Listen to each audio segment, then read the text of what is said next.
say, wow, we got a lot of money we're not supposed to have.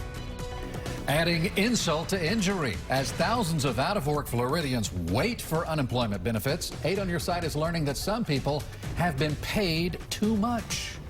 Good evening, I'm Keith Cate. And I'm Stacy Scheibel. Thank you for joining us tonight. This is the very latest in unemployment issues we've been closely following and trying to fix.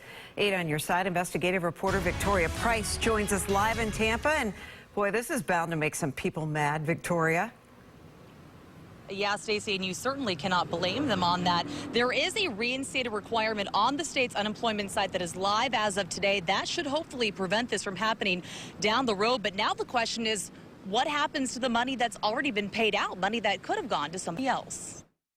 Tom Bruno knows he and his wife Michelle could have had it much worse. Neither of them lost their jobs when the pandemic hit, but Michelle's hours at a dental clinic were cut from 40 a week to 10. I can't imagine what it would be like to have a couple of kids being forced out of work and not being able to support them.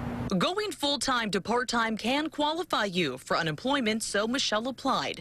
The first week, she received $78, not eligible for the state's maximum payout of $275. So imagine their surprise when $275 showed up the second week, and then again, and again, and again. So now we sit with over $1,000 of money we didn't request and don't deserve.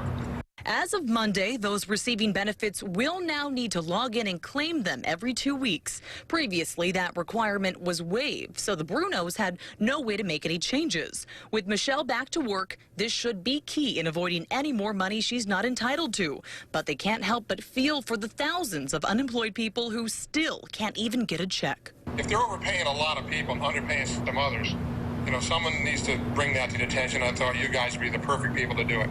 8 on Your Side reached out to the DEO to ask what happened. And they're trying to figure out why this happened, if there was some sort of glitch with the system, and more importantly, if and when they're going to have to pay that money back. And until they get some answers, the Brunos are keeping the extra cash in their savings account, just in case the state eventually wants it back. I can see people spending that, and I wouldn't blame them if they did.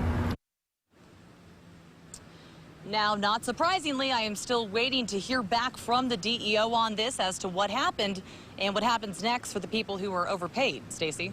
Okay, haven't heard from the DEO, but you were able to get some answers from another source. Yes, they reached out to a local attorney who's been handling a lot of unemployment issues. We've interviewed him for a few stories. And long story short, if the state overpays you unemployment benefits, they'll send you a notice and you do have to pay that money back. But he also said that in this case, you might be able to make the argument that it was the state's fault, not your fault. You didn't put the wrong information in. They just paid you the wrong amount. And then maybe you could argue that you don't have to pay that money back.